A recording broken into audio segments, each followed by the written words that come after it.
Hello, and I'm Dr. Mike Knapp. This is a tutorial for the use of the Polarity Analysis symptom checklist for patients to be able to confidently use this to document the symptom modifiers for their chief complaints in order to find the best fitting homeopathic medicine for your main concerns. At the top of this checklist, we see the space for your name and the date. And you can fill this out by hand and bring it in to your next visit, or scan it and email it, or take a picture and send it, or if you're tech savvy, you're welcome to fill this out on the computer. In the diagnosis, primary and secondary symptom box, put 1 to 3 main concerns that are really at the top of the list that are causing pain and suffering on an ongoing basis. It's usually between 1 and 3. And then everything in the checklist is specific to those main concerns that we want to see resolved. And if we can find between 8 and 16 symptom modifiers that are reliable to your main concerns, this really narrows down pretty quickly the best field of medicines in order to prescribe homeopathically to really get this concern resolved. The information that we're interested in is about individualizing the health concerns.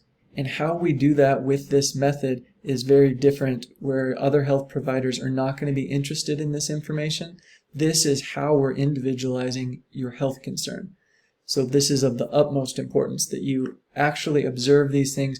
Don't just reflect on them. Do the things in the checklist, like put warm packs on pain, put cold packs on pain, observe the environment. Move your body in these positions and see what happens for your main concerns. That's how we're going to get accurate data that leads to a good outcome for your health concern.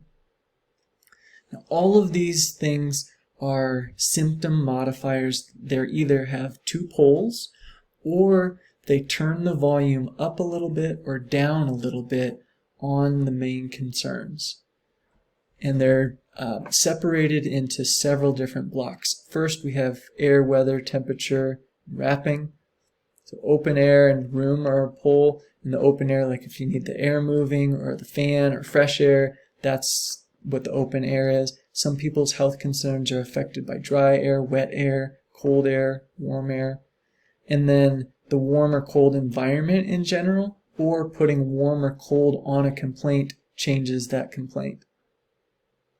And then wrapping up warmly, putting more layers on, needing more covers, or uncovering, taking layers off, makes an impact in the complaint. These are the things that we want to know for that section. And then on to the position section. At the top we see the lying position, and if there's a very particular position of lying that's special to your concerns, then you want to make note of that.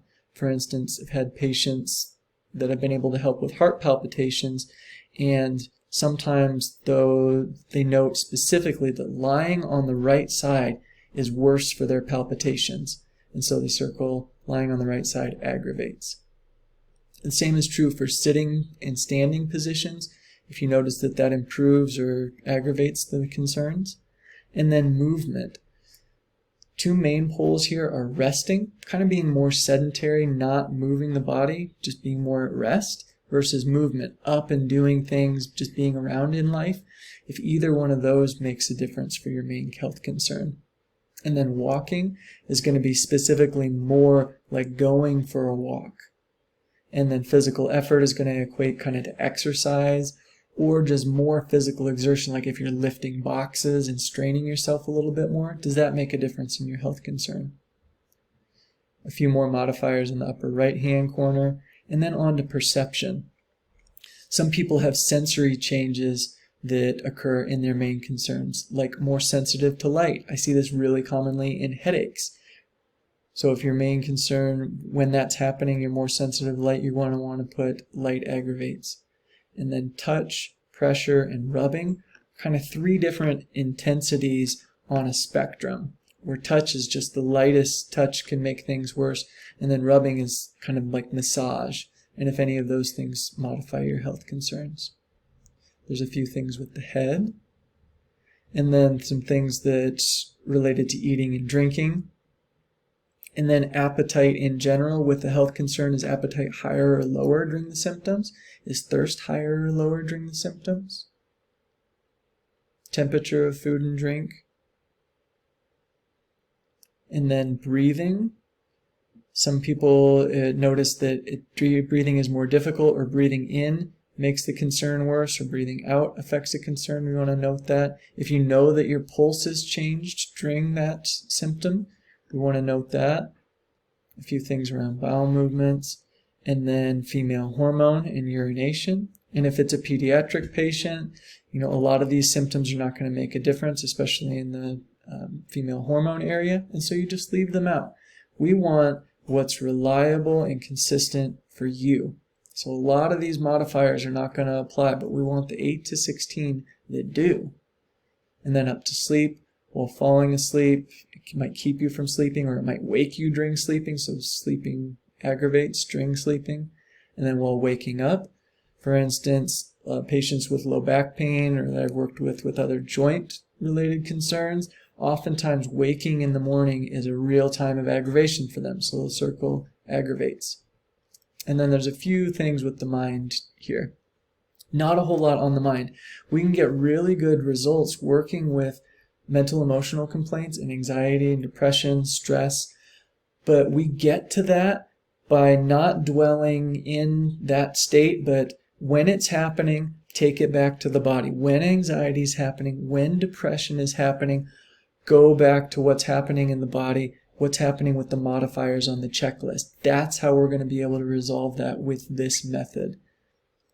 And that's actually can be a huge relief, because dwelling in the depression, dwelling in the anxiety, and can re-trigger things and actually be quite aggravating. We don't need to spend a lot of time in that information if we can get the reliable modifiers. Now here's a quick sample.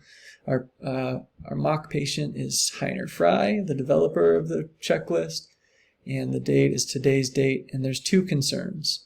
Anxiety with racing heart, and he can't sleep because of the anxiety, and then abdominal pain and bloating. He feels constantly full, and the abdomen hurts all the time. Upon taking this checklist home and performing the modifiers here, he found that when he's anxious, if he can get the window open and get some fresh air, that provides a little bit of benefit from the anxiety. So he circled open air improves. And then similarly, sitting aggravates. He found that just in the sitting position, he notes that he's more aware that the abdomen feels more uncomfortable in that particular position. And that movement improves with the anxiety. If he's up and moving around, that provides a little bit of relief for the anxiety. And that while bending over, that significantly aggravates the fullness and the pain in the abdomen.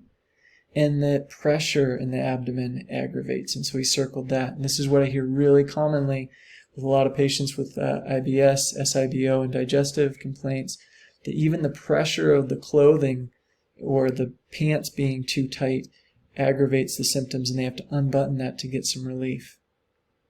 And then he notices that 30 minutes after eating is a big time for bloating, and he feels much worse at that time. And that with anxiety and bloating, if he can get a hot tea or a hot drink, that actually provides a little bit of relief.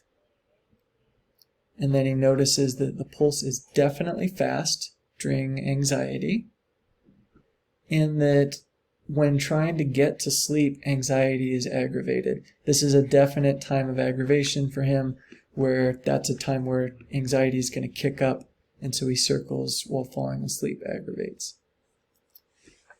Now, I hope that this was instructive for you.